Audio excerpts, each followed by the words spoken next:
All right, Jordan, arrow pointing up. You want to start or you want me to start?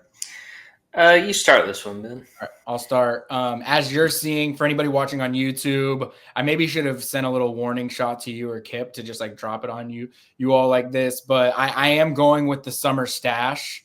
I was doing it more for Memorial Day lake purposes, just for some fun. And now my wife has said that I have to keep it for the summer. And so I just wanted to alert. I know I probably should have mentioned this at the top of the show because we're now 45 minutes in and people are saying, well, why the hell is this guy rocking a stash? But I've got the LASIK coming here at the middle of the month, so I'm going to be glasses off. I'm going to be rocking the stash. I just might look a little bit different for folks. So I want them to know we're still here. We're still talking college football. It's the same old us. We just look a little bit different.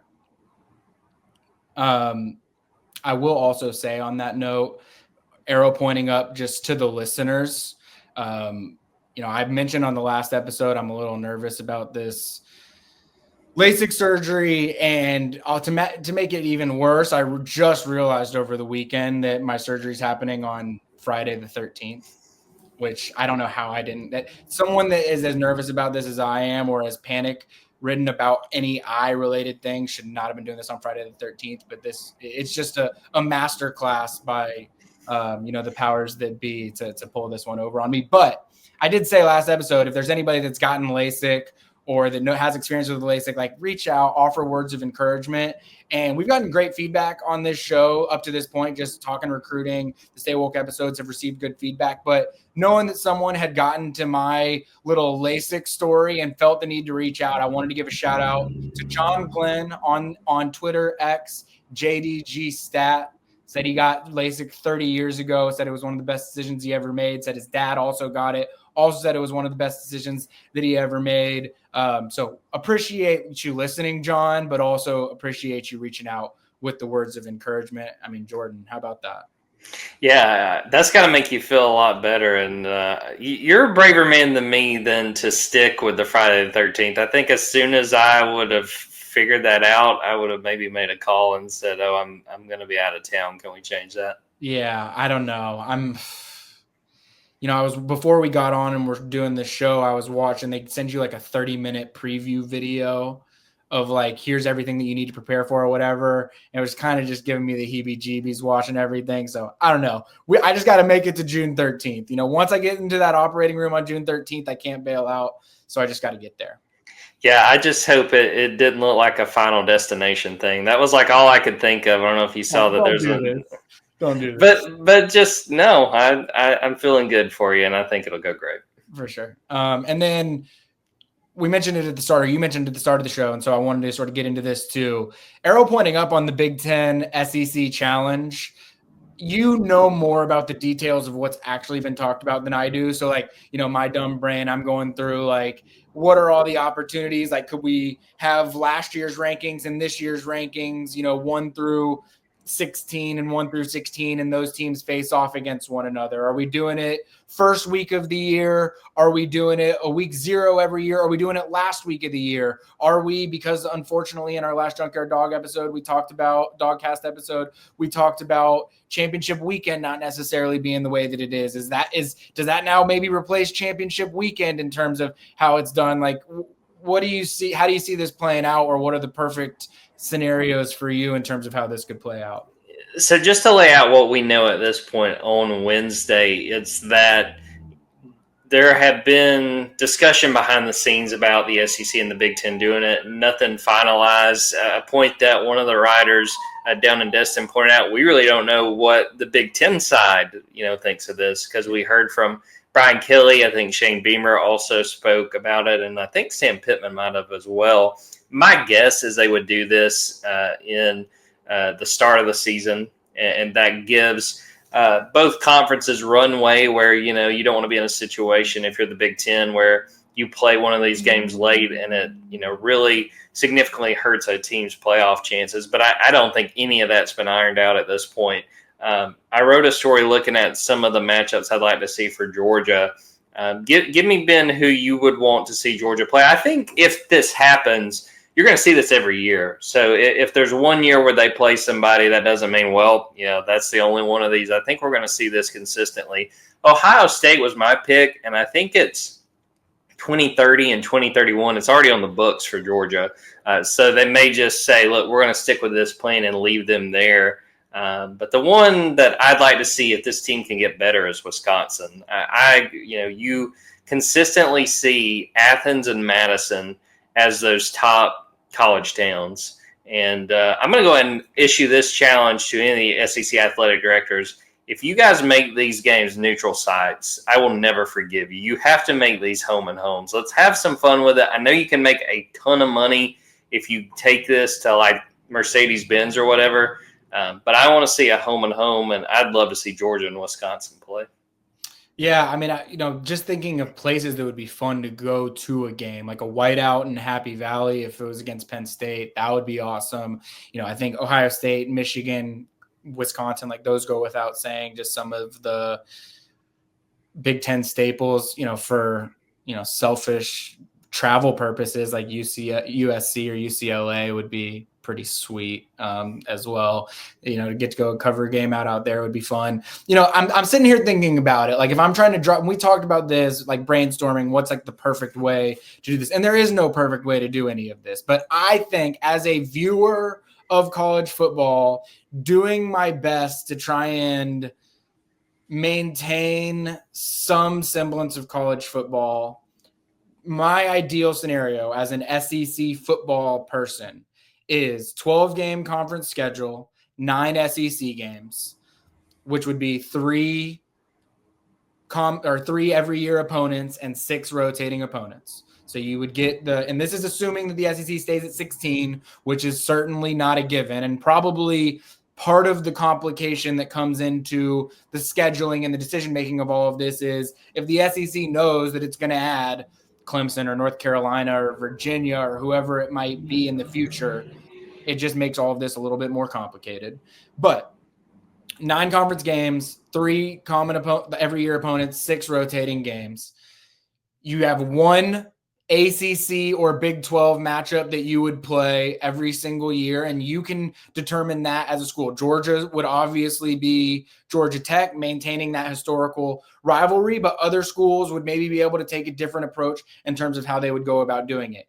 The Big 10 SEC matchup, which we can live in whatever fantasy worlds we want about how it's Power 4 or whatever. It's a Big 10 SEC world. There's a reason why they get to call the shots. The reason why, if there's automatic qualifiers, they're going to have more of them. But I think coming up with some way, whether it is home and homes where it alternates, maybe it's a situation where every year, and this is me just spitballing. I'm sure there's going to be people listening to this and say that's a terrible idea for this reason. Why? Let me know why. I want to create this as a better idea, but maybe the SEC and the Big Ten play every single year, and based on the result of the ACC or Big Ten challenge will determine who gets the home field advantage in the next year's ACC or Big Ten challenge. Like maybe it doesn't have to be a Georgia-Wisconsin home and home. Maybe it's a, one league has the home field advantage, or, half the first time, half of it has the home field advantage and the other half doesn't. And then based on the results of that determines which conference gets it. But whatever that may be, that right there, that's 11 games, 9 SEC, 1 ACC or Big 12 game, 1 SEC versus Big 10 game. And then that gives you one more game, which I think should be some kind of G5 game.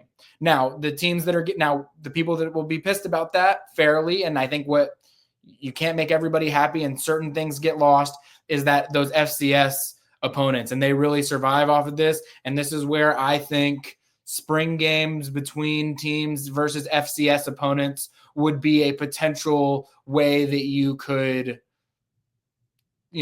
satisfy that part of it. But to me, that's the perfect world. It's like you get 9 SEC, and I get it. Some people are going to sit here and say 11 games against Power 4 teams sounds crazy, but it's like, if that's just the way that it is in the world that everybody is playing in, like, it would be great for the viewer. It would be great for TV. Kirby Smart said it interestingly earlier this week, I think down in Destin, when he said, someone asked, I think, about like, are games like Clemson and Oregon not going to be scheduled as much? And he actually said the opposite. He was like, I think they're going to happen more because that's what fans want. And the big kicker, that's what TV wants. And so I think, drawing up a scenario where there's more good, compelling games against good teams. Yeah. Are you going to lose more games? Yeah.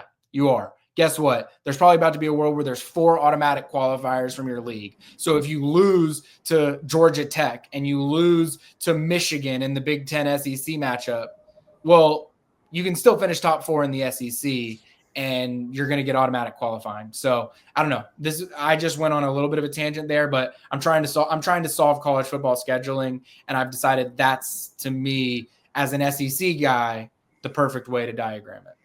I really like your plan, especially the FCS part of this, because as someone who loves all of college football, FBS, FCS going down, that to me is my biggest concern is there going to be FCS football in 5-10 years? And, how much money they could make on a spring game, I don't know. But to me, that is, you said it. I think when you look at future scheduling, it's the FCS teams that more often than not are going to be left out. From those paycheck games that we're used to seeing. And I kind of set up the home and home, but I don't hate the idea of, kind of trying to match, some of the top teams in the SEC and the Big Ten from the year before and trying to make it kind of even where, like you would have maybe like, a Georgia, I'm trying to, like a Georgia and a Penn State, and then you work your way down and like trying to think who was like a Michigan State and a Kentucky play, like trying to kind of make it match just based on the year before. And, that's not always going to be 1 for 1. You're going to get good games, but I think there's a lot of potential here. And, as this being something else that's changing in college football, I think this is one you can at least feel pretty good about, because I do think if they use this opportunity the right way, we could get some really good games out of it. Also, just if we're, if there's any TV people watching, I like my ideas. I'm an ideas guy. Not all of them are great, but a few of them are. I'm sitting here thinking every year they could create something out of it where Big Ten, almost like the World Cup draw is the Big Ten SEC draw, and you find out who's playing who via some TV special or something like that. I probably shouldn't be people that hate the TV folks and think that the TV folks are the ones that have ruined college football, which there's a discussion to be had. They're not happy that I'm probably reasoning with terrorists, but hey, this is the world that we're living in. All right, Jordan, what you got for arrow pointing up? All right, I got 3. First one, this kind of ties back to your mustache. I thought you were kind of doing like a Dale Earnhardt Sr. Tribute there. I don't know if you've seen, I think it's a 5-part documentary on Amazon Prime right now about Dale Earnhardt. I've only caught the first part, but arrow pointing up NASCAR, people are really excited about that. And Amazon Prime has begun broadcasting NASCAR Cup races. I think they have like a 5-race deal. They had their first one, the Coca-Cola 600, on Sunday night, and it was fantastic. The crew they've got, which includes Dale Earnhardt Jr. And some other familiar faces in the sport, did a really good job. And there was a lot of complaining, and a lot of older NASCAR fans were like, I don't even know how to stream this, and I don't want to sign up for this.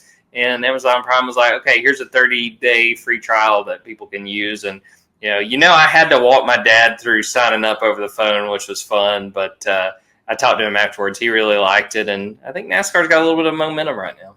Yeah, what were your thoughts on the Coca-Cola 600?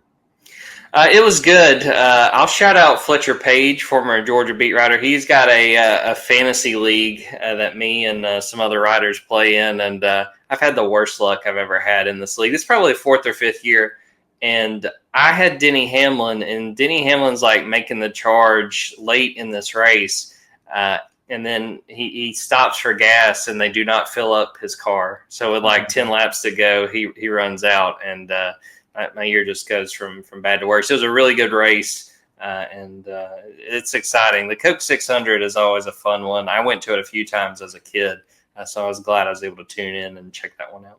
I mean, that's worse for you than Denny Hamlin. Was that it? Was that all your arrow pointing ups, or you got more? Oh, we got more. Okay, let's do it. Arrow pointing up, preseason watch list on Wednesday. We got the first one, the Lott Trophy, which we'll shout out. Dalen Everett is included on that list, and this is about the time of year. There are certain milestones of the offseason. SEC spring meetings is one of them, but also when your inbox starts filling up with preseason watch lists, that's when you know the season's right around the corner. We still got a little ways to get there, but that was a good sign that, hey, it won't be much longer until they're back on the gridiron. Last one, arrow pointing up seafood. Haven't figured out where I'm going to eat down in Destin, but let's shout out a good friend of the podcast, Dan Peck, one of the co-hosts of the Auburn Observer. He spent a lot of time in this area, and he had sent me a list of some places to check out. So whenever we're done recording, whenever I get done with a little bit of work, we're going to check out, try to make sure we eat well on what I think will be the last day down here in Destin.